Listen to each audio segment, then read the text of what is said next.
하나님 말씀 먼저 우리가 읽도록 하겠습니다. 골로새서 3장 14절 말씀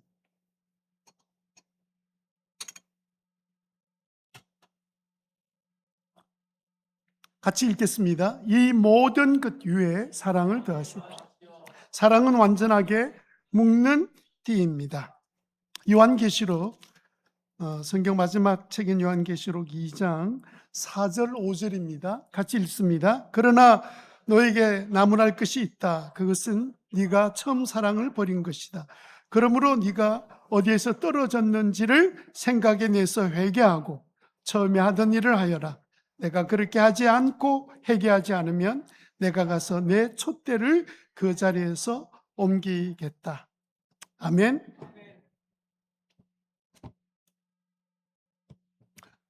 안녕하십니까. 저는 방금 소개받은 신호교회 전용훈 목사입니다. 작년 12월 말에 은퇴한 따끈따끈한 은퇴 목사입니다. 저는 가정교회 21년 차고요. 경남 초원의 초원지기도 합니다. 미래로 교회 원로 목사님, 고정원 목사님 다 제 목으로 있다가 지금 또 부산 초원지기도 되셨고요. 그래서 얼마나 감사한지 모릅니다. 제가 조기 은퇴했다고 하면 되게 다 물어요. 제가 은퇴했다 그러면 자꾸 조기 은퇴했냐고 물어봐요. 제가 정년 은퇴했습니다. 올해 70입니다.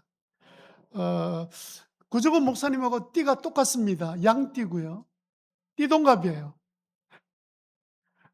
친구처럼 잘 지내고 있고 또 미래로 교회 이야기를 많이 듣고 있어서 얼마나 감사한지 모릅니다.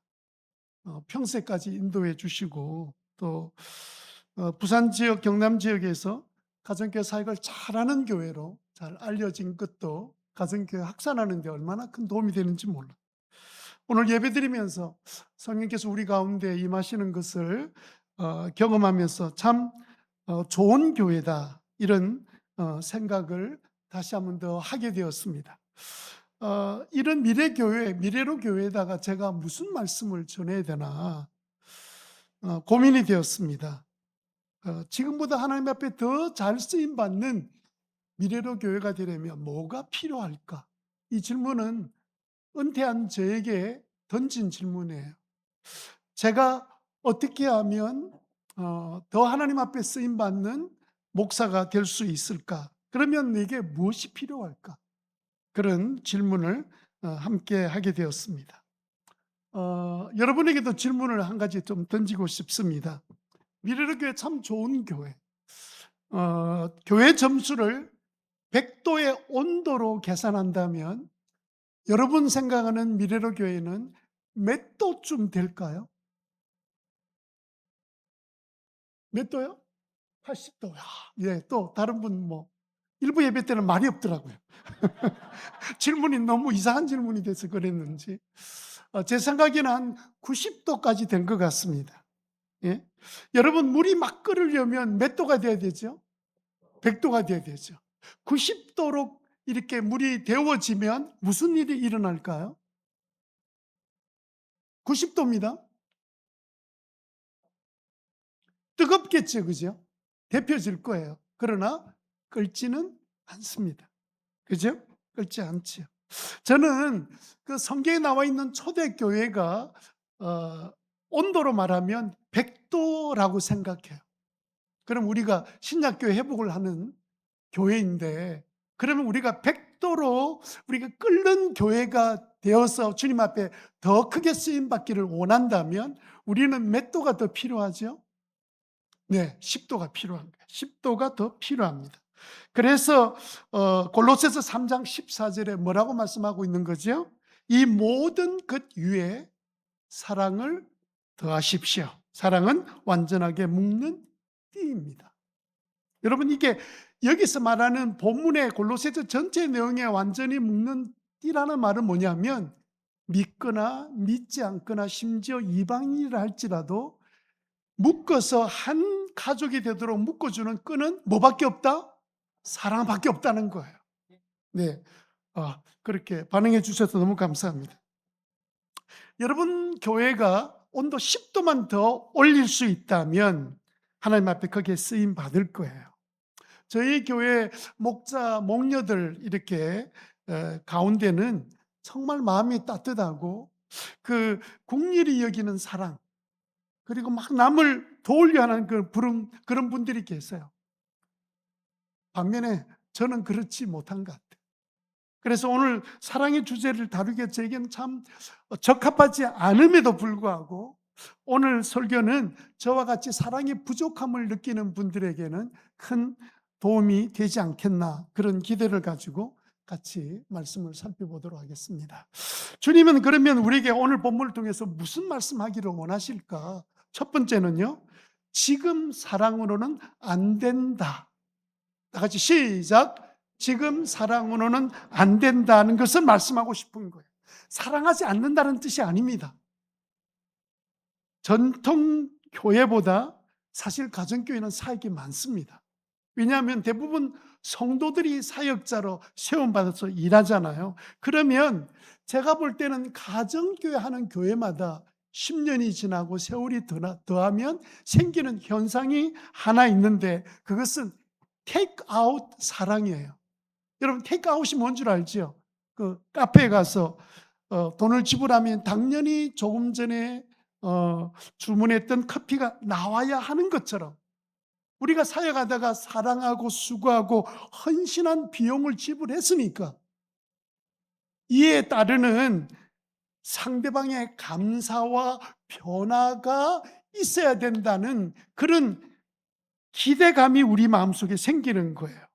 여러분, 테이크아웃 현상이 생기면 어떤 일들이 일어나냐면요, 섬기고 있다가 쉽게 지치게 되고요, 쉽게 마음이 상하게 되고요, 쉽게 화가 나기도 합니다. 왜냐하면 나의 수고와 사랑을 상대방이 알아주지 않는다.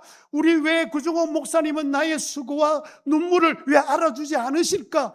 모든 주변 사람들이 자기의 수고와 아픔을 알아주기를 원하는 그런 감사에 대한 보상 심리가 우리의 본성 가운데 있단 말이에요. 그게 언제 생기느냐 하면 바로 내가 주님의 사랑으로 행하지 않을 때 생기는 대체 현상입니다. 그래서 결과적으로는 어떤 일이 생기냐면 내 방식으로 사랑하고 내 생각으로, 내 기준에 따라 생각하는 사고방식에 빠지게 됩니다. 처음에는 안 그랬을 거예요. 저도 처음엔 그렇지는 않았습니다. 여러분, 첫사랑 해보셨죠? 왜 이거 첫사랑 이야기만 하면 왜 일부 예배도 대답이 없고 왜 대답이 없는 겁니까? 전부 다 중매 결혼하셨습니까? 첫사랑 해보셨죠? 첫사랑에 빠지면 어떤 일이 생깁니까? 그냥 같이 있고 싶고, 그냥 같이 먹고 싶고, 뭔가 주고 싶고, 그리고 아무것도 바라지 않는데 뭐가 필요하다 그러면 당장 달려가서 채워주고 싶은 마음, 그게 처음 사랑이지. 그죠? 우리가 처음 예수 믿고 하나님 앞에 사역에 부르심을 받고 나면 나같이 부족한 사람을 무엇이라고 주님이 구원해 주시고, 그리고 당신의 일에 나같이 부족한 사람을 불러서 초청해서 같이 동력자로 섬기게 하시는 그 이유가 무엇인가? 늘 초점이 부족한 나에게 베푸신 하나님의 놀라운 그 은혜, 그 사랑의 초점이 맞춰져 있는데, 사역을 하면서 헌신하면서 어떨 때는 지나칠 정도로 시간을 주님뿐만 아니라 형제 자매들에게 드리면서 어느 날 초점이 다른 곳으로 옮겨지기 시작하는 거예요. 교회 생활 오래 하거나 연륜이 쌓이게 되면 일반적인 교회들의 현상은 더 까칠해지고 더 고집스러워지고 더 쉽게 분노하는 현상들이 일어납니다. 왜 그러냐면 사랑보다는 은사나 능력이나 성경 지식이나 사역이나 자기가 하고 있는 어떤 일에 대한 그런 이 마음들이 부수적인 것에 집중하다 보니까 사랑에 집중하던 그 사랑은 점점 식어지고 대체물이 대신하는 일들이 일어나는 거죠. 그리고 심지어는요, 내가 이런 사역을 사역들을 하고 있으면서 마치 나는 하나님의 교회를 사랑하고 하나님을 사랑한다는 착각에도 빠지게 되는 것이 우리들입니다. 어떻게 알 수 있습니까? 교회 일하다가 좀 더 잘해보겠다고 하다가 내 뜻대로 안 되고 내 생각대로 안 되고 내 마음을 알아주지 않으면 쉽게 화가 나고 쉽게 지치고 쉽게 마음이 상해서 돌아서려고 하는 우리의 모습에서 우리는 찾을 수 있습니다. 그래서 우리가 기도를 더 많이 할수록, 우리가 성경 지식이 더 많아질수록, 봉사 영역이 더 넓어질수록, 일을 더 잘할수록 이 모든 일에 먼저 사랑에 집중하지 않으면 우리는 스스로 대체물을 붙들고 그게 사랑인 줄 아는 삶을 살아갈 수밖에 없는 것이 저희들인데, 저는 오늘 미래교회 성도님들이 다 먼저 사랑에 치중함으로 하나님께 마음껏 쓰임받는 역사가 일어나게 되기를 주님 이름으로 축원합니다. 저는 첫 번째 사역을 신학대학 3학년 때 시작했습니다. 한 목사님이 신학교에 오셔서 유초등부, 중고등부를 지도할 전도사님을 찾으셨는데 조건이 하나 있었습니다. 제대한 사람, 결혼한 사람. 근데 마침 제가 해당이 됐는가 봐요.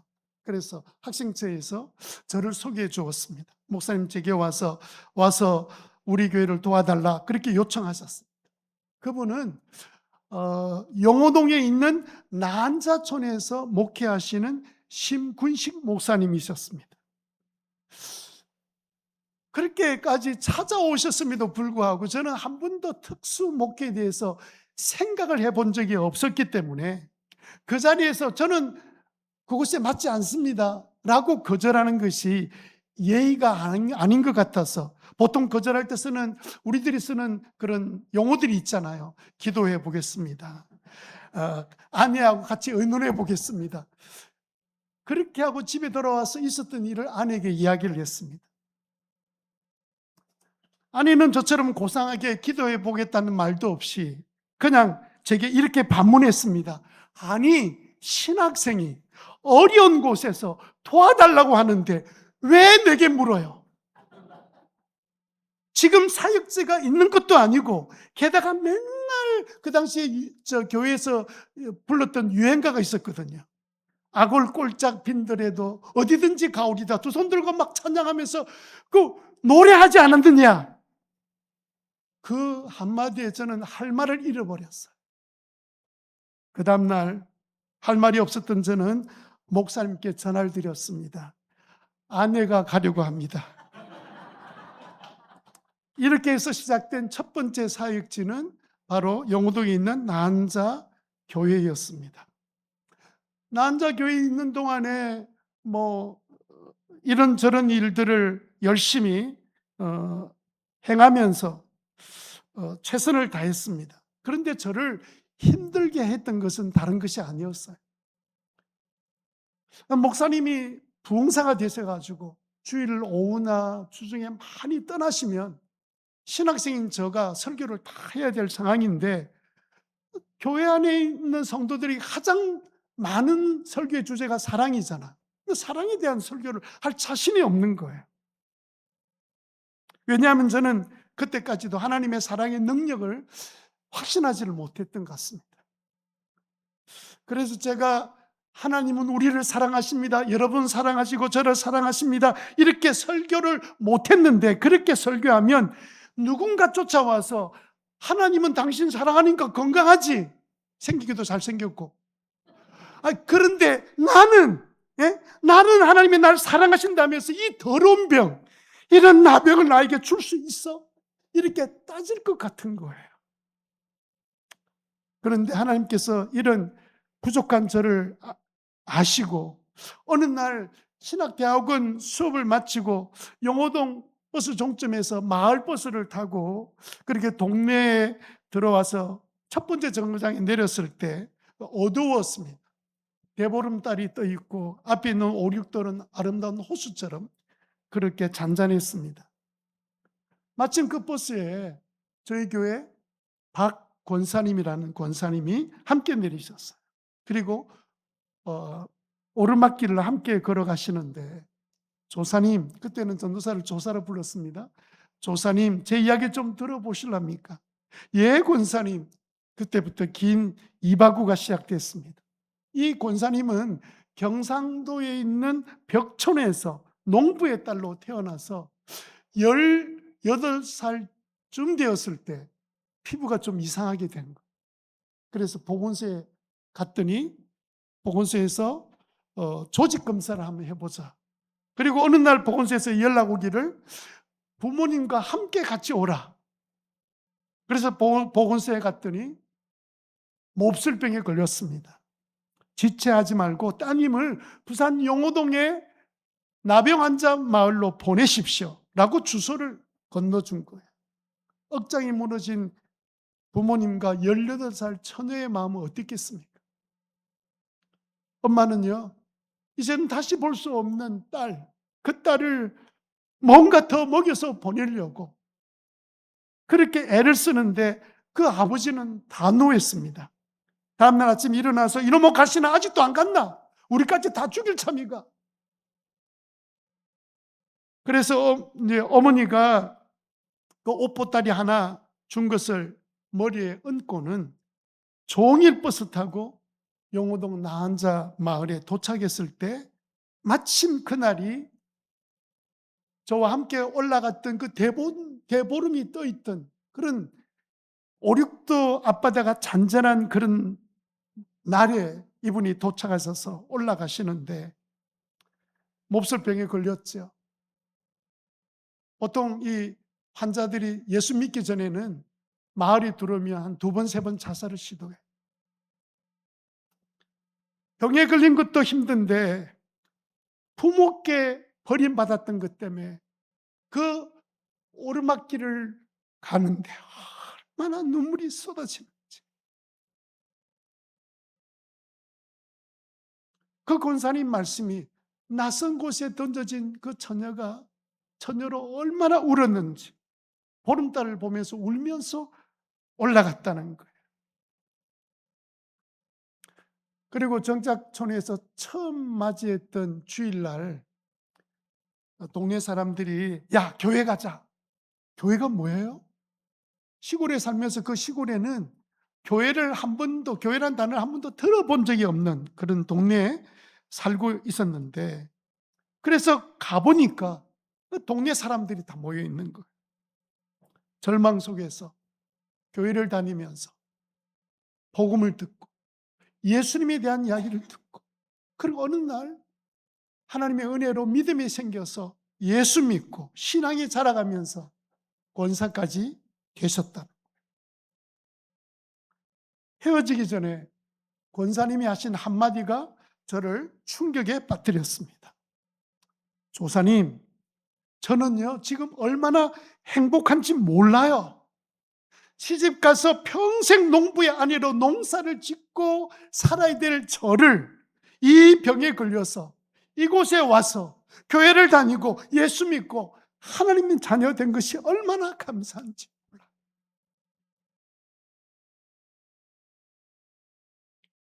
저는 그동안 그 환우들이, 성도들이 새벽에 나와서 기도를 많이 해요.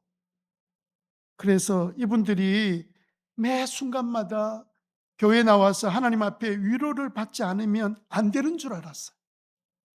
여러분, 이 병에 걸리면 모든 신경세포 중에 말단 신경세포부터가 이제 썩기 시작하잖아요.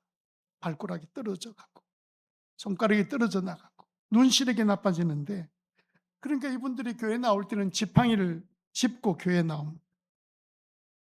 눈만 뜨면 교회 그냥 나오는 거예요. 이분들이 늘 지팡이를 짚고 다니다 보니까 그 지팡이가 금방 상하게 돼요. 동네 전체가 세면으로 다 교회당 마당까지 되어 있으니까 이분들이 나중에는 나무 지팡이에다 그 쇠나 그 놋 같은 게 달려 있는 것을 구입해서 지팡이 짚고 교회를 오는데, 교회 마당에 이 시멘트 바닥이 되다 보니까 그 지팡이를 탁 놓는 순간에 딱딱 하는 소리가 울려서, 새벽 공기에 울려서 2층에 자고 있는 저희들께 확 들려오는 거예요. 그래서 깜짝 놀라서 깨서 보면 새벽 2시, 3시의 시간이 이분들이 와서 새벽기도 인도할 때까지 기다렸다 기도하다가 지내는 분들이었습니다. 그런데 이 권사님께서 이 병에 걸렸기 때문에 이곳에 와서 예수 믿고 하나님의 자녀 되고 난 다음에 얼마나 기쁘고 행복한지, 그 말을 듣는 순간에 제 눈에서 눈물이 확 쏟아져서 참을 수가 없어서 인사도 제대로 못하고 사택으로 달려왔었습니다. 그날 제 눈에 가려져 있었던 어떤 보이지 않았던 분들이 보이기 시작했습니다. 이분들은 위로받으려고 어쩔 수 없이 교회에 나온 것이 아니라 주님을 믿어 행복해서 나오는 하나님의 자녀들이구나. 그 다음부터 성도들을 보니까 얼굴의 모습은 흉하지만 행복한 사람, 헌신적인 사람, 자신의 번 많은 돈들을 그냥 아끼지 않고 그렇게 희생하는 사람, 정직하게 사는 사람. 제가 그 하나님의 사랑의 능력을 알지 못했기 때문에 그들이 그렇게 있다는 사실을 알지 못하고 신앙생활을 하고 있었습니다. 약간의 철이 들었고, 그리고 그 순간에 제 인생이 조금씩 달라지기 시작했습니다. 여러분, 우리가 주님의 사역을 행할 때 조심해야 될 것은 뭐냐면, 내가 사랑을 놓쳐버리면, 내가 아무리 일을 잘하고 능력 있고 무슨 일을 이뤄낸다 할지라도 그때부터 힘들게 될 거예요. 그 다음부터는요, 사람들의 반응에 따라서 자신의 마음이 흔들리기 시작할 겁니다. 칭찬을 들으면 기뻐할 거고, 그리고 약간이라도 섭섭한 말을 들으면 마음이 상하게 될 겁니다. 우리는 단순할 필요가 있습니다. 능력도 은사도 구해야 되지만, 기도도 해야 되지만, 그보다 먼저 우리가 집중해야 될 것은 뭐냐면, 우리는 사랑에 집중해야 돼요. 사랑에 집중하는 여러분 되시기를 바랍니다. 나 같은 죄인을 구원하신 그 주님의 사랑, 그 처음 사랑, 힘들고 참고 힘들어도 참고 견뎌 나가는 동안에 분명히 주님은 나를 기뻐하실 것이다. 그 믿음 한 가지를 가지고 헌신하는 저와 여러분 되어서 하나님 일에 쓰임받는 귀한 종 되시기를 바랍니다. 우리가 살기 지쳐 있거나 인생의 삶에 힘들어 있는 분들이 여기 계신다면 주님은 두 번째 말씀을 하실 거예요. 두 번째 말씀은 뭡니까? 모든 사람을 주님의 사랑으로 대하라. 주님의 사랑으로 대하라. 시작. 그러면 주님의 사랑이 뭡니까? 주님이 우리에게 베풀어 주신 그 사랑을 말하는 거예요. 여러분은 주님에게 어떤 사랑을 받으셨어요? 소망 없는 제 덩어리였던 우리들의 죄를 대신 짊어지시고 십자가에 대신 달리셔서 생명을 주신 그 주님, 그 사랑, 그 사랑을 베푸실 때 주님은 우리의 있었던 모습을 그대로 다 용납하시고 기다리시면서 우리를 용서해 주셨습니다. 골로새서 3장 14절에 이 모든 것에 사랑을 더하십시오. 바로 앞절 13절에는 이렇게 말씀하고 있습니다. 13절 같이 한번 읽어볼까요? 시작. 누가 누구에게 불평할 일이 있더라도 서로 용납하여 주고 서로 용서하여 주십시오. 주님께서 여러분을 용서하신 것 같이 여러분도 서로 용서하십시오. 무엇보다도 서로 용납하고 있는 대로 받아들이고 그리고 용서하라는 겁니다. 예수님의 사랑의 출발은 긍휼히 여김으로 시작되었습니다. 여러분, 보통 이제 교회들이 분란이 일어나는 교회들이 많아요. 그렇게 시끄럽게 될 때 가만히 돌아보면 시끄럽게 하는 분들은 평범한 사람들은 아닙니다. 은사를 받았거나 성경 공부를 많이 하셨거나 똑똑한 분이거나 기도를 많이 해서 영적 체험이 있는 분들입니다. 왜냐하면 이 모든 것들을 다 가지고 있음에도 불구하고 그 처음 사랑이 빠져버린 거예요. 특히 긍휼히 여기는 사랑이 부족하기 때문에 그런 일들이 일어날 수밖에 없게 되는 겁니다. 그러면 주님의 사랑이 내게 얼마나 있는지 있기는 한 건지 없지는 않은지 아는 길은 없을까요? 주님의 사랑의 표현을 보면 알 수가 있습니다. 여러분, 우리의 용서의 정도에 따라 우리는 주님을 사랑하고 있는 거예요. 우리는 왜 주님의 사랑에 감격합니까? 우리를 용서한 정도를 우리가 알고 있기 때문에 그런 거예요. 미워하는 사람, 싫어하는 사람, 보기 원치 않는 사람 있습니까? 원인은 그 사람들에게도 있다고 생각하지만 나에게 있어야 될 긍휼히 여기는 사랑이 부족하기 때문에 생긴 거예요. 그래서 여러분, 성경 우리에게 뭐라고 말합니까? 옳고 그름을 따질 때는 다른 사람 행동에 따지지 말고 나 자신에 대해서 따지고, 그리고 다른 사람 대할 때는 오직 긍휼히 여기는 마음으로 시작하라고 말씀하고 있습니다. 그럼 우리는 어떻게 이 사랑을 실천할 수 있을까요? 작은 첫 번째는요, 모든 사역과 프로그램을 사랑으로 점검해 봐야 돼요. 우리 교회에 이루어지는 가정교회 모든 사역, 우리 교회 학교의 모든 사역, 우리 교회가 진행하는 모든 사역들을 진짜 우리가 사랑으로 이 일을 시작했는지를 점검해 볼 때, 사랑이 빠져 있으면 우리는 잠시라도 그 자리에서 멈춰 서야 합니다. 계시록 2장 4절 말씀 우리가 읽었잖아요. 주님께서 예배소 교회가 능력 있는 교회라는 것을 칭찬해 주셨습니다. 대단한 교회입니다. 그런 교회면 그냥 점수가 한 99점쯤 되는 교회. 그런데 주님 보실 때는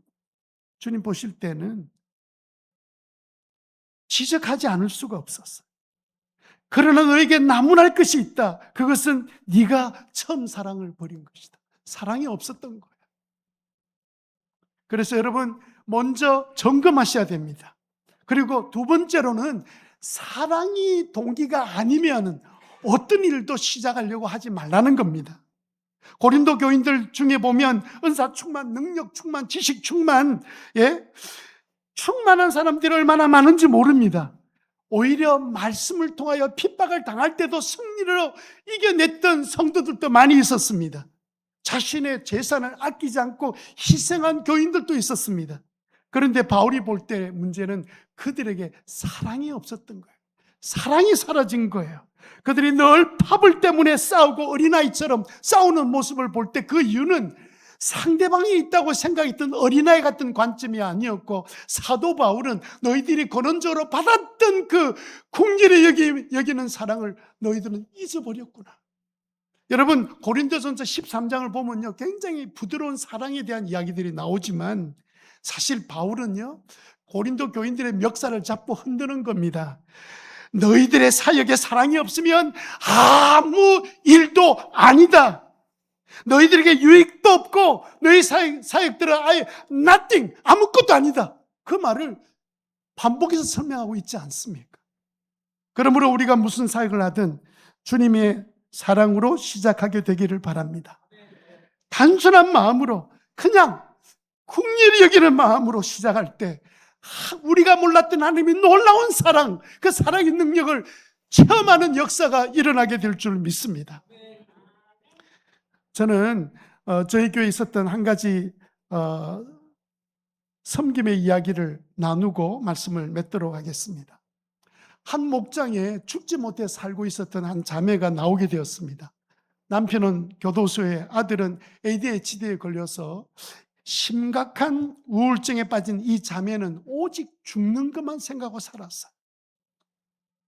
이런 자매를 긍휼히 여겼던 목자, 목녀가 이 자매를 데려다가 먹이기도 하고 격려하고 칭찬도 하고 소망을 심어주고, 자매가 아프면 병원에 데려가고, 그리고 힘들어서 못 먹을 때는 죽을 챙겨주고, 그리고 어린아이는 조카처럼 그렇게 챙겨주기 시작했습니다. 일산에 살고 있는 바로 밑에 여동생이 있었는데 어느 날부터 언니가 전화 오면 죽겠다고 말하던 언니의 목소리에서 너무 밝아지기 시작한 거예요. 이야기를 꺼내면 맨날 하는 이야기가 뭐냐면 목자, 목녀 이야기를 하는 거예요. 그래서 여동생이 너무 궁금한 거예요. 도대체 우리 언니의 저 밝아진 목소리로 만들었던 그 목자 목녀는 어떤 분일까 궁금해서 여름철 휴가 때 일부러 부산까지 내려와서 목자 목녀와 만나서 교제를 하는 동안에 언니가 변화되는 이유가 여기 있었구나. 그리고는 처음으로 교회와 교인들에 대한 호감을 갖게 되었다고 합니다. 자, 일산에 올라갔던 그 동생 부부가 열심히 일하다가 더 이상 동이랑 같은 직장에 일하다가 그 직장을 떠나서 새로운 직장을 찾아야 될 상황이 벌어졌을 때 동생이 언니가 다니는 부산 신호교회로 다니고 싶다, 언니하고. 그래서 일산에서 부산으로 이사를 내려왔습니다. 동생도 언니처럼 사주 새가족 목장 참석하고 마지막 예수님 영접할 때 눈물로 영접하고 세례를 받았습니다. 문제는 남편은 교회 나오지 않고 그런 변화들을 보면서도 목장에 어쩌다가 한 번씩 자기 집에 모이면 그때 한번 얼굴 내밀고, 그리고 제발 너는 마음껏 교회 나가라, 날 보고 오란 소리는 하지 마라, 그러면서 거리를 두고 있었습니다. 그러다가 이 동생 남편이 일을 하다 허리를 다쳐서 2달 동안 물리치료를 받았는데 전혀 차도가 없었습니다.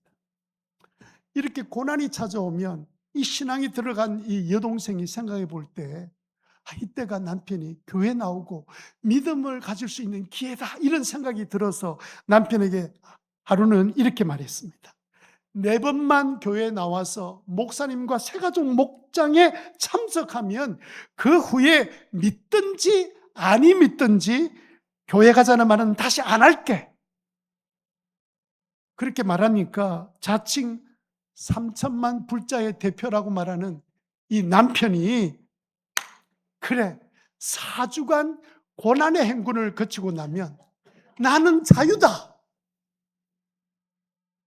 그리고 이제 둘째 주 예배를 마치고 난 다음에 아내가 예배 마친 그 남편을 데리고 헌신대 앞으로 데려오면서 허리 아프니까 목사님께 한번 헌신기도 받아봐 하고는 데려 나온 거예요. 제가 그 상황들을 다 알잖아요. 간절히 기도했습니다. 그날 예배를 마친 다음에 목자가 점심 접대를 중국집에서 하겠다고 오라고 해서 이 형제가 걸어가는데 허리에 부자연스러웠던 느낌이 전혀 없는 거예요. 에이, 설마. 그리고는 같이 갔던 그 초등 어린 아들을 그동안 2달 동안 한 번도 안아주지 못했는데 그날은 그 느낌이 없으니까 아이를 안고 벌떡 이렇게 올렸는데 아무렇지도 않는 거예요. 헌신 기도 받아서 허리가 나았나? 그게 아닐 거야. 그리고는 허리가 나은 이야기를 아내에게 하지 않았습니다. 몇 번만 더 교회 나오면, 2번만 교회 나오면 자유할 테니까. 마지막 주일 예배 후에 새가족 목장에서 예수 영접 모임을 하는데 그때 마지막까지 아무것도 결단하지 않았는데 마지막 말씀에 영접 기도를 하기 전에 계시록 3장 20절 말씀을 읽고 문 밖에 서서 문을 두드리고 계신 예수님을 제가 종에다 그림을 그려가면서 문을 두드린다. 아내를 통해서, 목자를 통해서, 친구들을 통해서 야, 하나님이 널 부르셔, 예수 믿어야 돼, 계속 두드리고 있다는 말을 듣는 순간에 내가 하나님의 두드리심을 내가 거절하고 있구나 하는 생각이 드는 순간에 눈물이 왈칵 흘렀습니다. 그리고 그 2번만 나오면 교회 나오지 4번만 교회 나오고 교회 나오지 않겠다는 그 형제가 놀랍게도 세례받고 우리 교회에서 1년도 안 되어서 목자 된 첫 번째 목자가 되었습니다. 얼마나 잘생긴지 몰라요. 이들의 아들의 변화를 보았던 경기도에 있던 어머니, 형제 어머니가 손주 보러 내려왔다가 저희 교회에 나와서 새가족 목장 참사하고 나중에 예수 영접하고 세례를 받고 두 자매, 언니 여동생의 어머니가 평생 무당으로 지낸 사람.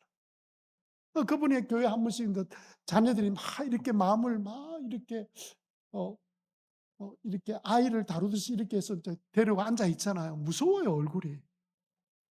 이제 그런 분이었는데 계속 기도하고 나오는 동안에 예수 영접하고 세례를 받았습니다. 무당이 세례 받았다고.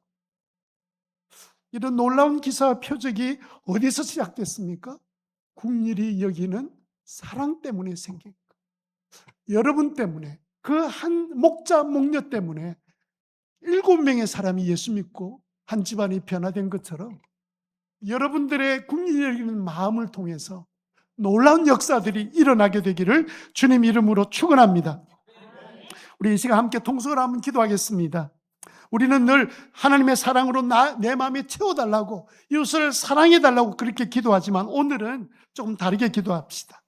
어떤 대상이든 볼 때 긍휼히 여기는 마음을 주옵소서.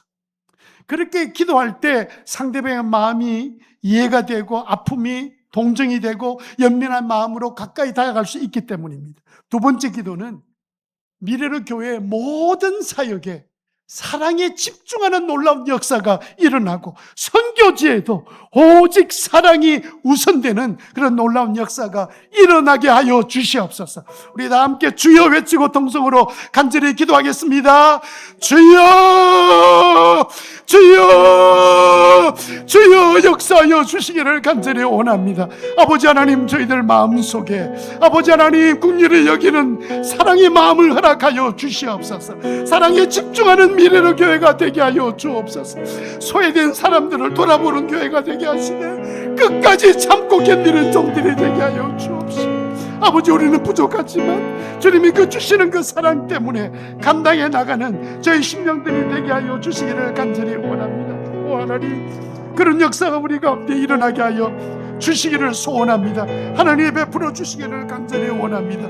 아버지 하나님, 사랑이 없음을 회개하며 아버지 회개하라고 말씀하셨던 아버지 하나님 계시록 말씀을 기억하고 아버지 회개하는 자리에 나가는 저희 심령이 되게 하여 주시옵소서. 한 번만 더 기도합시다.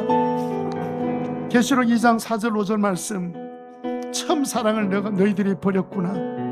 어디서 떨어졌는지 생각하고 회개하고 처음 하던 일을 해라. 처음 사랑으로 시작해라. 그렇지 아니하면 내가 촛대를 옮겨버릴 것이다. 여러분, 이 말씀을 생각하면 우리가 회개해야 되지 않겠습니까? 주님, 제가 한다고 열심히 했는데 제가 사랑이 좀 부족했습니다. 믿음은 있는데 사랑이 부족했습니다. 능력은 있고 은사는 있었는데 사랑이 부족했습니다. 주님, 사랑하지 못한 죄를 용서해 주시옵소서. 우리 다 같이 주의 한번 외치고 동서로 기도하겠습니다. 주여, 주여, 저희들의 아버지 하나님 사랑하지 못한 죄를 용서하여 주시고 사랑으로 행하지 못한 죄를 용서하여 주옵시고 긍휼히 여기는 마음, 아버지 하나님 측은히 여기는 마음 없었던 저희들을 긍휼히 여겨주시기를 간절히 원합니다. 아버지 하나님 앞에 붙들림 받는 믿음의 귀한 종들이 다 되게 하여 주시옵소서. 사랑의 주님, 저희들을 찾아오셔서 긍휼히 여겨주셨기에 저희들이 이 자리에 나와 예수 믿고 하나님 자녀가 되었습니다. 주님의 일을 위해서 열심히 섬기고 살아왔습니다. 그렇게 열심히 일하는 동안에 있었던 처음 사랑을 저희들이 잊어버리고 있었다면 아버지 하나님, 이 사랑하지 못한 죄를 용서하여 주옵시고 이제는 영혼 구원하고 영혼을 찾아갈 때마다 VIP를 만날 때마다 사랑을 연습하는 마음으로 사랑으로 섬기는 저희들 되게 하여 주시옵소서. 무엇보다도 우리 마음속에 어떤 사람을 보더라도 만나더라도 불쌍히 여기는, 길가에 지나가는 사람들을 볼 때도 불쌍히 여기는 마음이 우리 마음에 일어나서 하나님 마음껏 쓰시는데 쓰임받는 저희들 되게 하여 주시옵소서. 이제는 우리 주 예수 그리스도의 크신 은혜와 아버지 하나님의 놀라우신 그 사랑과 성령님의 감화감동 충만하신 역사가 열심히 주님을 섬기는 가운데 식어졌던 긍휼히 여기는 그 사랑이 우리 마음에 가득 차기를 소원하는 모든 주의 백성들 머리 위에, 미르르 교회 위에 늘 함께 있기를 간절히 축원하옵나이다. 아멘. 아멘.